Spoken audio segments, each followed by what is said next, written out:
வணக்கம். என்னோட பேர் முகேஷ் குமார். நான் வந்து இன்ஸ்டியூட் ஆஃப் கோஆப்ரேட்டிவ் மேனேஜ்மெண்ட் மதுரையில் வந்து 59 HDCMல வந்து ஸ்டூடெண்ட்டாக வந்திருக்கேன்.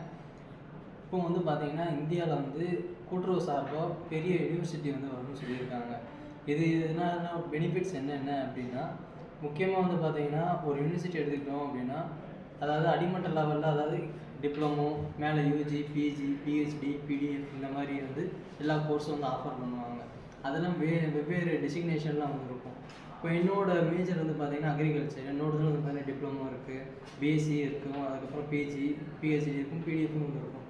இது வந்து பார்த்திங்கன்னா இப்போது யூஜி வந்து காமனாக படிக்கிறாங்க, அதாவது அக்ரினா அக்ரி படிக்கிறாங்க அப்படின்னா, பிஜின்றப்போ ஒவ்வொரு டிபார்ட்மெண்ட் சம்மந்தமாக வந்து படிப்பாங்க. அதே மாதிரி வந்து பார்த்திங்கன்னா கோஆப்ரேட்டிவ்லேயே நிறைய வந்து பார்த்திங்கன்னா டிபார்ட்மெண்ட்ஸ் வந்து இருக்குது. உதாரணத்துக்கு ஃபினான்ஸ், மேனேஜ்மெண்ட்டு, அது இல்லாமல் பார்த்திங்கன்னா எஜுகேஷன், ட்ரைனிங் இந்த மாதிரி நிறைய வந்து இருக்குது. இப்போது இந்த மாதிரி வந்து டைவர்சிஃபிகேஷன் அதிகமாகச்சு அப்படின்னா, ப்ரொஃபஸர்ஸ் வந்து பார்த்திங்கன்னா அவங்க வந்து சொல்லிக் கொடுக்குற விதமும் சரி, அவங்க வே ஆஃப் அப்ரோச்சும் வந்து நல்லா வந்து இருக்கும். இன்னொரு பக்கம் ரிசர்ச் வந்து பார்த்திங்க அப்படின்னா எதுக்கு முக்கியம் அப்படின்னா, இப்போது நம்ம வந்து நிறைய ப்ராப்ளம்ஸ் வந்து ஒவ்வொருத்தருக்கு வந்து பார்த்திங்கன்னா வந்து ஒவ்வொரு துறையிலே வந்து வரும். அப்போது அந்த குறிப்பிட்ட துறையில் என்ன ப்ராப்ளம்ஸுன்றதை தெரியப்படுத்துறது வந்து எது மூலிமா தெரியப்படுத்துவாங்க அப்படின்னா, அவங்களோட ஆராய்ச்சி மூலிமா தான் தெரியப்படுத்துவாங்க.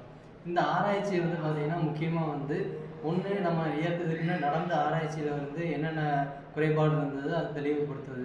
இன்னொரு இப்போது நடைமுறையில் இருக்கக்கூடிய எல்லா விதிமுறைகளில் என்ன குறைகள் வந்து இருக்குது. உதாரணத்துக்கு இப்போது மெம்பர்ஸ்லாம் இருக்காங்க அப்படின்னா அவங்க ஃபீட்பேக் என்ன, அந்த ஃபீட்பேக்கை தெரிஞ்சுக்கிட்டு அதுக்கேற்ற அப்ரோச் வந்து நம்ம வந்து கொடுக்கணும் இந்த ஆராய்ச்சியில் வந்து. இப்போ இந்த ஆராய்ச்சிக்கெலாம் வந்து பார்த்திங்கன்னா முக்கியமாக நமக்கு வந்து ஒரு யூனிவர்சிட்டி இருந்துச்சு அப்படின்னா நமக்கு வந்து ரொம்ப நல்லாவும் இருந்திருக்கும். இன்னொரு பக்கம் நமக்கு வந்து நல்ல அங்கீகாரமும் வந்து கிடைக்கும்.